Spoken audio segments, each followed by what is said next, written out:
Halo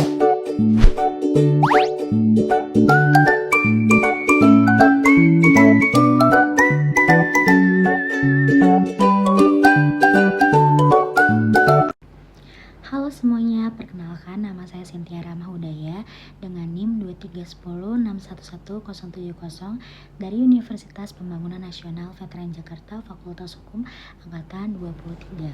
Pada video ini saya akan menjelaskan tentang dinamika dan perkembangan hak asasi manusia di Indonesia dari masa pasca kemerdekaan, Orde Lama, Orde Baru hingga reformasi. Hak asasi manusia atau HAM merupakan hak dasar yang melekat pada setiap manusia sejak lahir, bersifat universal, tidak dapat dicabut, dan bukan pemberian negara, melainkan sesuatu yang wajib dihormati dan dilindungi oleh negara, sehingga keberadaan HAM menjadi sangat penting dalam menentukan apakah suatu negara benar-benar menjunjung tinggi martabat manusia atau tidak.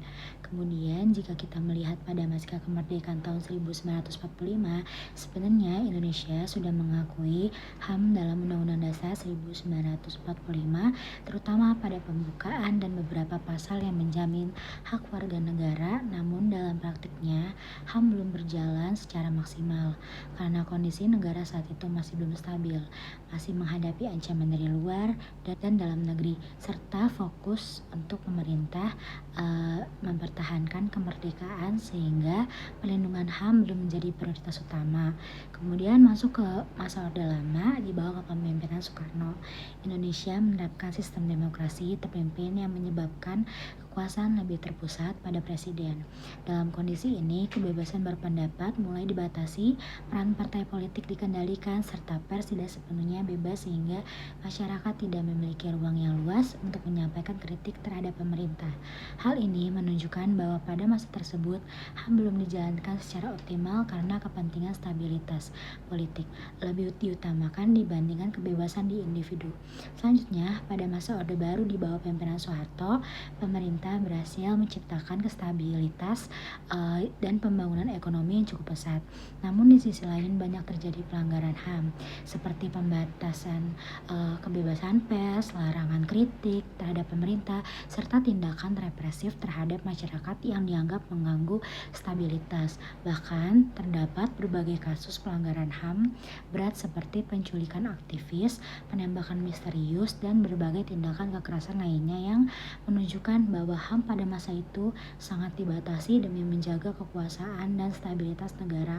Kemudian setelah runtuhnya Orde Baru pada tahun 1948, Indonesia memasuki era reformasi yang membawa perubahan besar dalam kehidupan demokrasi dan penegakan HAM.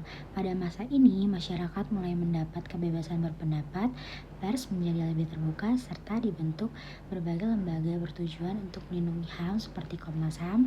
Selain itu, juga terdapat pengaturan perundang-undangan yang lebih jelas dan menjamin hak-hak warga negara. Meskipun demikian, masih terdapat tantangan dalam penegakan HAM seperti belum terselesainya beberapa kasus pelanggaran HAM berat di masa lalu, serta masih adanya ketidakadilan dalam praktik hukum. Kemudian jika kita lihat dari instrumen HAM, Indonesia juga mengacu pada instrumen nasional seperti Undang-Undang 1945 dan Undang-Undang tentang HAM, serta instrumen internasional seperti Deklarasi Universalitas HAM yang dikeluarkan oleh Perserikatan Bangsa-Bangsa, yang menjadi pedoman bagi negara-negara di dunia dalam menghormati hak asasi manusia. Sehingga dapat dikatakan bahwa secara hukum Indonesia sudah memiliki dasar yang cukup kuat dalam perlindungan HAM. Namun yang menjadi tantangan utama adalah bagaimana pelaksanaan dan penegakannya di lapangan. Kemudian menurut pendapat saya pribadi, perkembangan HAM di Indonesia menunjukkan kemajuan yang cukup signifikan, terutama pada era reformasi, karena masyarakat ini memiliki ruang yang cukup luas untuk menyampaikan pendapat dan mendapat perlindungan hukum. Tapi di sisi lain, penegakan HAM masih belum maksimal karena masih adanya kasus yang belum terselesaikan dan kurangnya ketegasan dalam menindak pelanggaran. Sehingga pemerintah perlu lebih serius dan konsisten dalam menegakkan hukum tanpa pandang bulu, serta masyarakat juga harus lebih sadar akan hak dan kewajibannya agar tidak terjadi pelanggaran HAM di masa depan. Dan selain Selain itu, jika dilihat lebih dalam, perkembangan HAM di Indonesia juga dipengaruhi oleh kesadaran masyarakat itu sendiri. Karena pada masa sekarang, masyarakat sudah lebih berani untuk menyuarakan pendapat baik melalui media sosial maupun aksi secara langsung. Hal ini menjadi salah satu tanda bahwa nilai-nilai HAM mulai dipahami dan diterapkan dalam kehidupan sehari-hari. Namun, di sisi lain, kebebasan tersebut juga harus diimbangi dengan tanggung jawab agar tidak menimbulkan konflik atau pelanggaran terhadap hak orang lain. Karena pada dasarnya HAM bukan hanya tentang menuntut hak, tetapi juga menghormati hak sesama. Kemudian dalam praktiknya saat ini masih sering ditemukan pelanggaran HAM dalam bentuk yang lebih halus seperti diskriminasi, ketidakadilan hukum, hingga penyalahgunaan kekuasaan. Sehingga hal ini menunjukkan bahwa tantangan HAM tidak hanya terjadi di masa lalu, tetapi juga masih berlangsung hingga sekarang. Oleh karena itu, penting bagi pemerintah untuk tidak hanya membuat aturan, tetapi juga memastikan bahwa aturan-aturan tersebut benar-benar diterapkan secara adil, transparan, dan tidak memihak. Selain itu, pendidikan tentang HAM juga sangat penting untuk diberikan sejak dini agar masyarakat memiliki pemahaman yang baik tentang hak dan kewajiban mereka sebagai warga negara.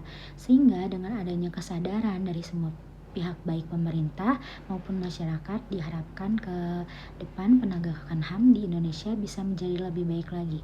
Tidak hanya sekedar aturan tertulis, tapi benar-benar dirasakan dalam kehidupan sehari-hari, dan pada akhirnya tujuan utama dari penegakan HAM adalah menciptakan kehidupan yang adil, damai, dan sejahtera bagi seluruh masyarakat tanpa adanya diskriminasi atau perlakuan yang tidak adil.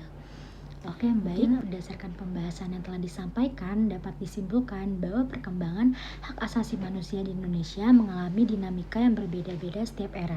Dimulai dari masa pasca kemerdekaan yang sudah mengakui HAM tetapi belum berjalan maksimal, kemudian pada masa Orde Lama di bawah Soekarno, kebebasan mulai dibatasi karena kekuasaan yang terpusat, dilanjutkan pada masa Orde Baru di bawah Soeharto yang menunjukkan banyaknya pelanggaran HAM demi menjaga stabilitas negara, hingga akhirnya memasuki era reformasi yang membawa perubahan ke arah yang lebih baik dengan adanya kebebasan berpendapat dan perlindungan hukum yang lebih jelas.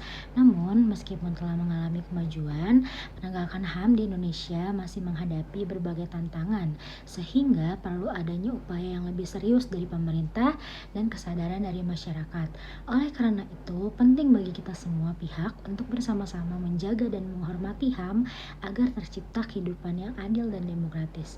Sekian yang saya dapat sampaikan. Terima kasih atas perhatian yang telah diberikan. Sampai jumpa lagi.